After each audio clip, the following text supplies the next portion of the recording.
इस टॉपिक में हम बात करेंगे ईएम वेव स्पेक्ट्रम। अब स्पेक्ट्रम वर्ड क्या होता है? स्पेक्ट्रम वर्ड हम पढ़ते हैं जैसे कि बैंड को, जैसे हम रेनबो पढ़ते हैं, रेनबो 10th में हम पढ़ते हैं कि the band of 7 colours is called spectrum of light. ठीक है, जो स्पेक्ट्रम वर्ड है ईएम वेव का, वो हम पिछले कंसेप्ट के अंदर भी थोड़ा बहुत पढ़ चुके हैं। हमने देखना कि ईएम वेव किन किन तरह की है। जो वेव्स हमने कहा, जो मैक्सवेल ने हमें बताया था, मैक्सवेल ने कहा था कि ईएम वेव्स कैसी हैं, जो कि दो कंपोनेंट्स की मिलके बनी है, इलेक्ट्रो और मैग्नेटिक कंपोनेंट को।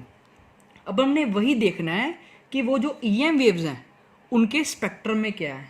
ठीक है, बेसिकली आपको बता रहा हूँ कि जो सन है, सन हमारा क्या है, अल्टीमेट सोर्स ऑफ एनर्जी है। ठीक है, अल्टीमेट और अनलिमिटेड, ऐसा जो कभी ख़त्म नहीं हो सकता। ठीक है, जो हमें फ्री ऑफ कॉस्ट एनर्जी दे रहा है।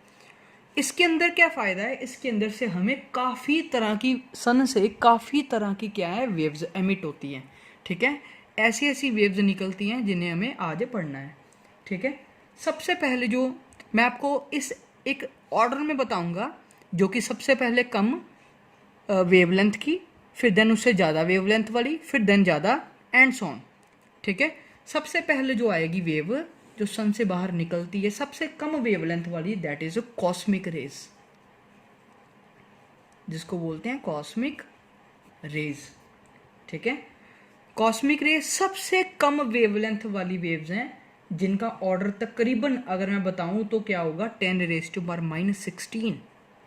या मैं आपको इस चीज़ के बारे में बाद में बताऊंगा, वेवलेंथ के ऑर्डर के बारे में। सबसे पहले मैं आपको बताता हूँ कि कौन कौन सी वेव्स हैं। सबसे पहले आएंगी कॉस्मिक रेज, उसके बाद निकलेंगी इसमें से गामा रेज।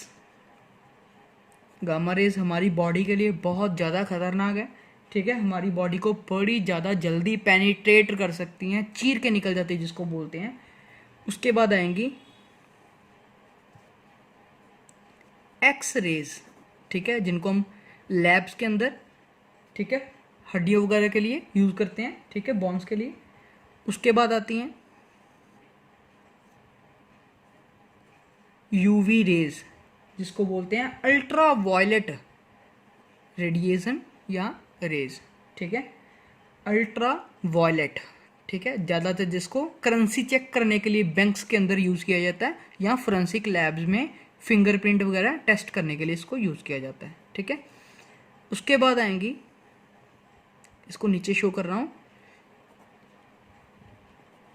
Visible region. ठीक है, विजिबल रीजन ये कैसा रीजन है? अभी तक आपको मैंने जितने भी ये बताई, इनमें से कोई भी, सिर्फ इसको छोड़कर हम इनको देख नहीं सकते। हमारी आइज़ ऐसी नहीं है कि हम गामा रेज या एक्स रेज को देख सकें। ठीक है, यूवी रेज को कुछ हद तक हम देख सकते हैं, बट ज़्यादा नहीं। ठीक है, उसके बाद आती है विजिबल रीजन। विजिबल रीजन तभी इसका नाम ऐसे दिया गया क्योंकि ये हमारी आइज़ के लिए विजिबल है। ठीक है, हमारी आइज़ के लिए क्या है, ये रीजन ऐसा है जो हम देख सकते हैं। सिर्फ इतना रीजन ही है जिसके अंदर क्या क्या प्रेजेंट है। जिसके अंदर हम पढ़ते हैं वेबग्योर।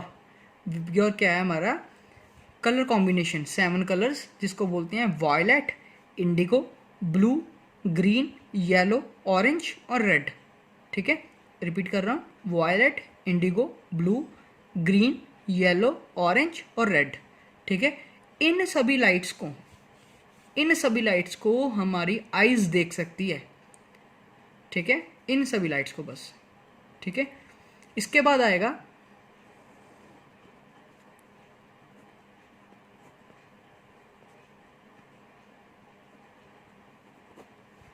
इंफ्रारेड। ठीक है, इंफ्रारेड भी हमें कम दिखती है।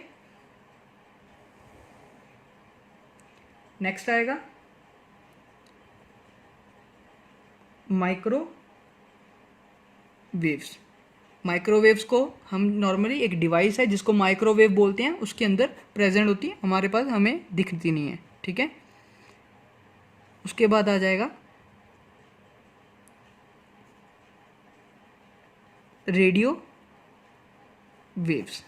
ठीक है, ये सभी वेव्स क्या हैं, सन से एमिट होती हैं या किसी भी रेडिएशन से एमिट हो सकती हैं।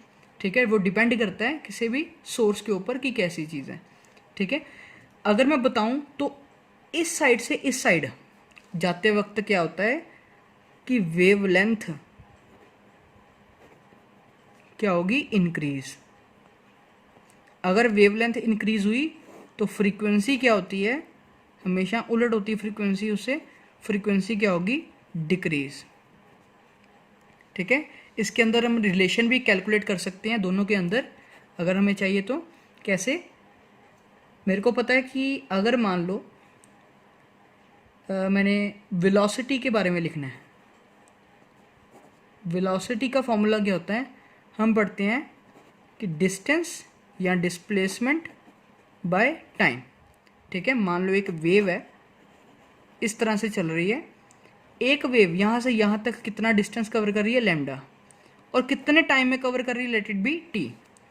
तो ये क्या बन जाएगा मेरा, लैम्डा बाय टी, मीन्स मेरी वेलोसिटी कितनी आ गई, लैम्डा बाय टी। और अगर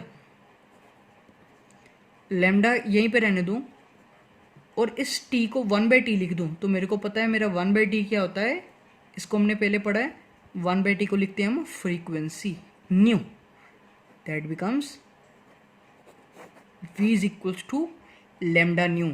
और इससे मैं ये भी कह सकता हूँ कि वेवलेंथ, इसको नीचे ले आए, वेलोसिटी बाय न्यू, तो वेलोसिटी तो मेरी ज़्यादातर कांस्टेंट है, क्योंकि मैंने अभी आपको पिछले पोस्टुलेट में बताया, ईएम वेव की थ्योरी के पोस्टुलेट में, कि जब तकरीबन जितने भी तरह की लाइट्स हैं, जितने भी तरह के रेडिएशंस हैं, वो सभी क्या है, 3 × 10⁸ मीटर पर सेकेंड की स्पीड से चलती हैं।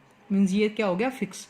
तो इससे मैं लिख सकता हूँ कि lambda is equals to constant by nu, means that is lambda is inversely proportional to nu. इसका मतलब अगर किसी जगह पर फ्रीक्वेंसी क्या हो रही है, कम, तो वेवलेंथ क्या होगी, इंक्रीज। और उल्ट भी कह सकता हूँ कि अगर किसी जगह पर वेवलेंथ बढ़ रही है तो क्या होगी, फ्रीक्वेंसी कम होगी। तो मैंने यहीं पे लिखा था ये कि मेरी अगर वेवलेंथ क्या हो रही है, यहाँ पर इंक्रीज हो रही है, तो फ्रीक्वेंसी क्या होगी, डिक्रीज। ठीक है, वेबक्योर के अंदर यहाँ से यहाँ तक जाते वक्त भी ऐसा ही होता है कि वॉयलेट कलर, वॉयलेट जो कलर है वो कम वेवलेंथ वाला है, और रेड कलर जो है वो सबसे ज़्यादा वेवलेंथ वाला है हमारे रीजन, विजिबल रीजन के अंदर। और कॉस्मिक रीजन के अंदर बताएं तो, जो कॉस्मिक के अंदर बताएं तो 10⁻⁻16 इसकी वेवलेंथ होती है। इसकी वेवलेंथ तकरीबन 10⁻⁻14 होती है। इसकी 10⁻⁻12, 10⁻⁻, इसकी होगी 10⁻⁻8। इन सभी की विजिबल रीजन के अंदर जो वेवलेंथ है तकरीबन 10⁻⁻6, उसके बाद 10⁻⁻4, 10⁻⁻2, और लास्ट में रेडियो के पास 10⁻2 से लेकर 4 तक। ठीक है, इस तरह से इनका ये आ गया विजिबल रीजन के अंदर भी विजिबल वेवलेंथ। ठीक है।